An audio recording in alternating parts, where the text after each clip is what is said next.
Olá, meus amigos, sejam todos muito bem-vindos ao canal Politizando. Eu sou o William Jacob e a Carla Zambelli. Mal teve tempo de comemorar a decisão favorável a ela no Conselho de Ética da Câmara dos Deputados, em que ela teve lá uma ação contra ela arquivada. Eu comentei isso aqui no canal. E aí, logo em seguida, poucos dias depois, ela teve, assim, um dia só com duas notícias muito, mas muito ruins para ela.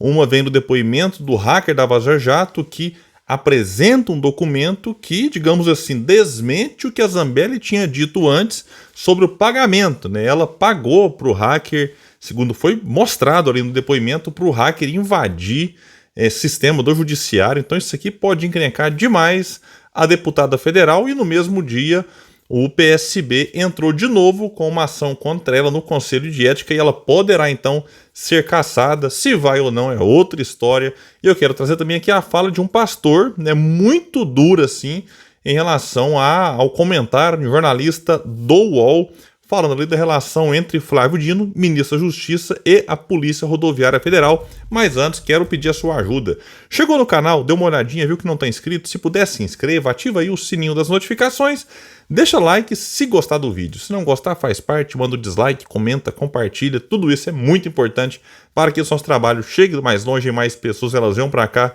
porque aqui nós lutamos por um Brasil melhor. Pessoal, então é o seguinte, né? O hacker Walter Delgatti reafirmou à Polícia Federal, durante o depoimento que ele prestou na quarta, dia 16, que recebeu dinheiro da deputada Carla Zambelli, que é do PL de São Paulo, para invadir qualquer sistema do Poder Judiciário. Então, assim, a Zambelli, né, vai pagar para alguém invadir, né? Será que ela queria que invadisse de alguma forma, para, dependendo da invasão, mostrar para a sociedade que as urnas não são confiáveis e aí reforçar o argumento de Bolsonaro para questionar ali o resultado das eleições? Lembrando que isso aqui foi antes do primeiro turno, enfim, depois ele se encontrou com Bolsonaro. Então será que ela queria mais ou menos isso, né? Fortalecer a narrativa deles de que o sistema, de alguma forma, é, digamos assim, acessível para um hacker, então por isso o resultado das eleições, resultado quando é contrário, né? Aí eles não agradam, mas essa mesma eleição que eles questionam, né? Nem estão falando tanto mais isso, agora estão todo mundo aí piando fininho com medo da cadeia, mas até pouco tempo eles questionavam, o engraçado que era só a eleição do Bolsonaro. O PL do Bolsonaro foi o partido que mais elegeu deputados federais, muitos senadores, muitos governadores, mas, né, como não elegeu o presidente, aí eles questionam, né, essa eleição no segundo turno. O negócio realmente, né, surreal. Mas voltando aqui à questão do depoimento, segundo o advogado do hacker, o Ariovaldo Moreira, o valor pago foi de R$40 mil, pagos uma parte em espécie e outra por transferência bancária. O advogado dele disse que durante o depoimento, Delgatti apresentou provas relacionadas a pagamentos que ele recebeu da deputada. Quando eu vi o valor R$40 mil, eu me lembrei de que a Zambelli tinha, né, feito um videozinho prestando alguns esclarecimentos, com aquela cara de pobre coitada, parecendo cachorro que é o da mudança e tá perdida ali, querendo a piedade das pessoas, né? Eu me lembrei que o valor que ela tinha dito era diferente. Aí eu fui pesquisar e achei lá que ela disse, no dia 2, mesmo dia que o hacker foi preso, nessa operação que prendeu o hacker e também fez ali busca e apreensão em endereços ligados a Carla Zambelli, levaram um telefone, HD e passaporte dela, que certamente tem medo dela, né, fugir do país. E aí ela disse que tinha pago R$3 mil, né, e para fazer coisas relacionadas ao site dela e tudo mais. Agora que não, ele fala, e segundo o advogado disse, mostrou documentos, né, que comprovam um pagamento de R$40 mil, e ele diz, né, é algo que pode incriminá-lo ainda mais. Porque imagina só, não é um interlocutor dizendo que acha que não, ele está dizendo, olha, eu fui pago para invadir, né, sistema do Poder Judiciário. Né, isso aqui complica mais a situação dele, mas complica também a dela que pagou para ele. Realmente, né, a situação dela aqui vai se complicando cada vez mais. E segundo o advogado de Delgatti, ele não foi questionado no depoimento do dia 16 sobre uma reunião com o ex-presidente Bolsonaro, reunião que a própria Zambelli mediou para que acontecesse. Aí Bolsonaro perguntou para ele sobre, né, se as urnas, né, davam para ser aí acessadas e tudo mais. Então Bolsonaro também pode se encrencar nessa questão aqui do hacker. A defesa de Zambelli diz que rechaça qualquer acusação de prática de conduta ilícita e imoral pela parlamentar, inclusive negando, vejam bem, negando qualquer tipo de pagamento ao mencionado hacker. Só que a Zambelli disse dias atrás que tinha pago 3 mil, então a defesa vai ter que entrar num acordo com ela, porque ela diz que pagou. A divergência aqui se dá em torno dos valores. Ela fala 3 mil e o hacker mostrou documentos ali, né, na conta de 40 mil. Aí a defesa vem aqui e fala que não pagou nada. Bom, então, né, eles precisam ali entrar num acordo nessa estratégia aqui para não pegar mal nessas, né, várias versões aqui.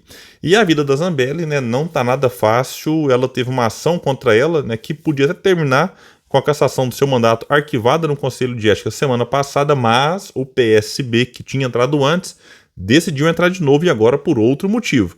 Diz uma matéria que, né, o partido denunciou pela segunda vez a deputada Zambelli ao Conselho de Ética da Câmara dos Deputados.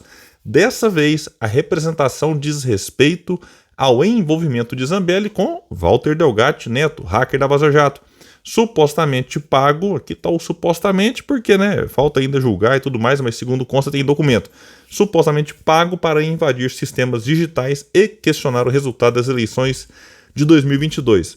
A análise técnica foi finalizada e agora o Conselho deve receber o documento após o prazo de 2 sessões.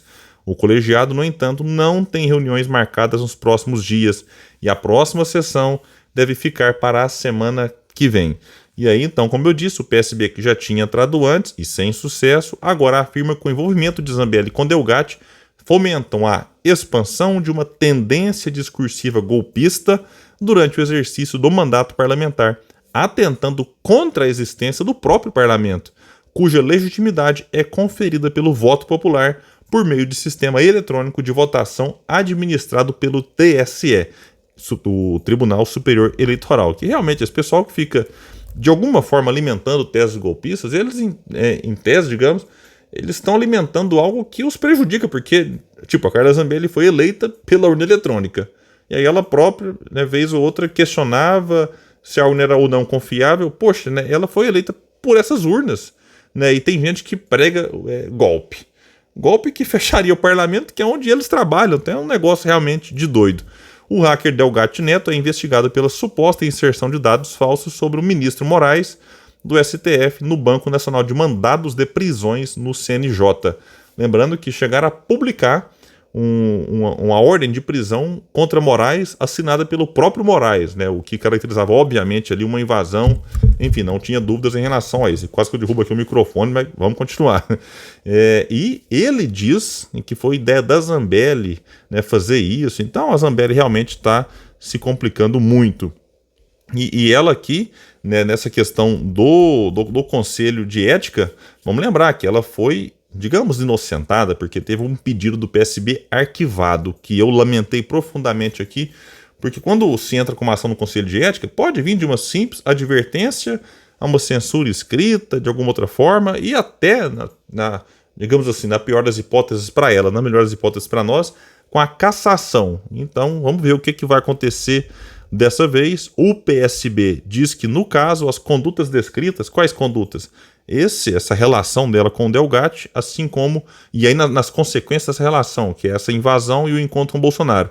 O PSB diz que, no caso, as condutas descritas são puníveis criminalmente e, no âmbito desse Conselho de Ética, tendo em vista que a deputada praticou irregularidade grave no desempenho dos encargos decorrentes do mandato eletivo, violando deveres fundamentais e o decoro parlamentar que afetam a dignidade da representação popular. Então, de novo, né, caso seja aprovado, pode resultar em diferentes punições, desde a advertência, né, até a cassação do mandato, mas depois do outro ter sido arquivado, sinceramente, eu não tenho muita esperança de que isso aqui vá para frente, né? E o outro, lamentavelmente, como eu disse, nem advertência ela recebeu, foi simplesmente arquivado e ficou por isso mesmo. Pessoal, é o seguinte, eu trago aqui um tweet do pastor e policial rodoviário federal Alexandre Gonçalves, que eu acompanho de perto nas redes sociais e particularmente, né, admiro muitas das postagens dele, tem sempre uma postura equilibrada, serena, e eu, quando eu vi lá algo, me chamou a atenção, porque ele vai rebater um jornalista do UOL, o Thales Faria, que comentou a demissão de alguns policiais rodoviários federais por conta da morte do Genivaldo, aquele que morreu, né, uma morte lamentável, triste, asfixiado lá no carro da PRF, que virou uma espécie de câmara de gás. E o Thales previu uma fase de muitos problemas da PRF com Flávio Dino por conta dessas demissões. Eu assisti o vídeo que o próprio pastor compartilha lá junto com os seus comentários, E aí o pastor, que é PRF, alguém ligado ali também na questão, é uma liderança entre policiais rodoviários federais, ele comentou o seguinte lá: o festival de prognosticações equivocadas destes comentaristas do UOL é tão grande que eu nem sei por onde começar.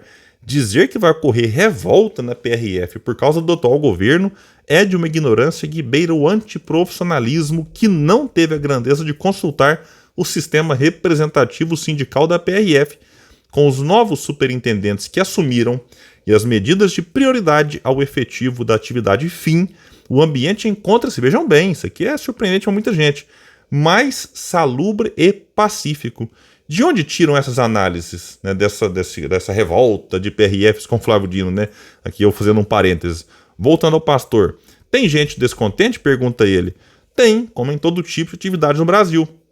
Mas nem chega perto do efetivo que sempre desejou voltar ao que a PRF sempre foi, com prêmios dados pela ONU por isso, uma polícia cidadã. Quem perseguiu colegas, como eu fui perseguido, quem usou a PRF para fins políticos ou agiu de forma violenta e criminosa, que sejam investigados e punidos na forma da lei. Agradeço ao ministro Flávio Dino, que sempre acreditou em nosso efetivo e está fazendo de tudo para unir a PRF. Finaliza ele. Sigamos. Bom, li isso aqui depois de ver o vídeo e não me surpreende o baixo nível do jornalismo do UOL, salvo algumas exceções. Tá difícil, viu? E infelizmente tá difícil em quase todo lugar, né? Quando a gente olha para a imprensa assim, salvo, insisto, as louváveis exceções aqui e ali, de um modo geral, o jornalismo brasileiro tem deixado muito a desejar. Bom, pessoal, então é isso. Eu fico por aqui. Quem gostou do vídeo, compartilha, espalha. Vamos trazer mais pessoas para esse espaço, porque aqui nós lutamos por um Brasil melhor. Valeu, gente. Até mais.